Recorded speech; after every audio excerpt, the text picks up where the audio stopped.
చంద్రబాబు నాయుడు తన స్వలాభం కోసం పవిత్రమైన తిరుపతి లడ్డు మీద నింద వేసి ఈరోజు శ్రీవారి భక్తులందరి మనోభిప్రాయాల్ని దెబ్బతీశాడు. సో మళ్లీ ఆ భక్తుల మనోభిప్రాయాల్ని పునరుద్ధరించాలని, దానికి సుప్రీంకోర్టు కలుగజేసుకుని ఇది విచారించి నిజానిజాలు తెలపాలని మొదటి నుంచి మేము కోరుకుంటూనే ఉన్నాం. ఈరోజు సుప్రీంకోర్టు ఈ కేసుని స్వీకరించడం జరిగింది. ఈ కేసులో సుప్రీంకోర్టు కనుక కరెక్ట్ గా విచారిస్తే చంద్రబాబు నాయుడు అన్కో చేసిన అబద్దాలు ఖచ్చితంగా బయటకు వస్తాయి. ఎందుకంటే మీరే చూశారు, చంద్రబాబు నాయుడు లాంటి వాళ్ళు ఒక సీఎం స్థాయిలో ఉండి తప్పు జరిగిందా లేదా అని విచారణ చేయకుండా, ఎటువంటి సాక్ష్యాధారాలు లేకుండా కేవలం జగన్మోహన్ రెడ్డి గారిని టార్గెట్ చేయాలి, ఆయన మీద నింద వేయాలి, ఆయన్ని హిందువులకి దూరం చేయాలన్న ఒక దురుద్దేశంతోనే ఈ యొక్క కామెంట్ చేశాడు అనేది స్పష్టం కాబోతుంది. ఎందుకంటే ఈరోజు సుప్రీంకోర్టు ఈ కేసు తీసుకునేంత వరకు, ఆ డేట్ అనౌన్స్ చేసేంత వరకు సిట్ వేయనే లేదు.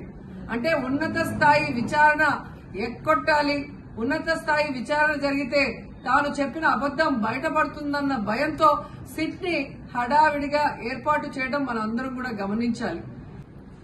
మొదటి నుంచి మాకు సిట్ మీద ఎందుకు నమ్మకం లేదు అంటే, తన పరిధిలో ఉన్న సిట్ ని చంద్రబాబు నాయుడు వేస్తే ఆల్రెడీ తను ఒక జడ్జిమెంట్ ఇచ్చేశాడు కాబట్టి దానికి లోబడే అధికారులు అబద్దాలు మాట్లాడతారు, నిజాలు చెప్పరు. ఎందుకంటే ఈరోజు సిట్ లో వేసిన అధికారి అడిషనల్ డీజీ, ఆయన కన్నా పెద్ద ర్యాంక్ లో ఉన్న టీటీడీ ఈఓ, ఐఏఎస్ ఆఫీసరు మొదట మాట్లాడిన స్టేట్మెంట్ కి చంద్రబాబు నాయుడు గారు అబద్దం చెప్పిన స్టేట్మెంట్ తర్వాత మాట్లాడిన దానికి తేడా చూస్తేనే ఈ సిట్ అనేది సిట్ అండ్ స్టాండ్ కి తప్ప దేనికి పనికిరాదనేది అర్థమైంది.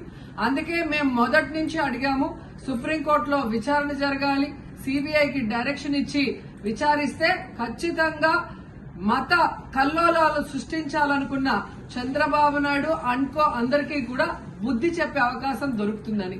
సో ఈరోజు విచారణ స్టార్ట్ అయింది. దీన్ని సిబిఐకి అప్పచెప్పి సిట్టింగ్ జడ్జి పర్యవేక్షణలో విచారణ జరిగితే ఖచ్చితంగా హిందువుల మనోభిప్రాయాల్ని గౌరవించిన వాళ్ళం అవుతాం, పునరుద్ధరించిన వాళ్ళం అవుతాం. లేకపోతే చంద్రబాబు నాయుడు వేసిన ఈ నింద పవిత్రమైన లడ్డూని తినాలా వద్దా, దీంట్లో కలిసిందా లేదా అన్న అనుమానంతోనే భక్తులందరూ కూడా ఈరోజు లడ్డూ తినకుండా వెళ్లిపోతుంటే ఒక తిరుపతి అమ్మాయిగా చాలా బాధేస్తుంది. ఈ రోజే అలగర్ కోయిల్ మదురై దగ్గర దక్షిణ తిరుమల చాలా పవిత్రమైన టెంపుల్, ఇక్కడ భగవంతుడిని కోరుకున్నాను. ఖచ్చితంగా సుప్రీంకోర్టు ఇన్వాల్వ్ అయి ఈ కేసుని విచారించాలి. తప్పు చేసిన వాళ్ళని, అలాగే అంటే తప్పుడు స్టేట్మెంట్ ఇచ్చిన వాళ్ళందరూ ఎంత పెద్ద పొజిషన్ లో ఉన్నా కూడా వాళ్ళని శిక్షించాలి అని భగవంతుడిని కోరుకున్నాను, సుప్రీంకోర్టుని కోరుకుంటున్నాను.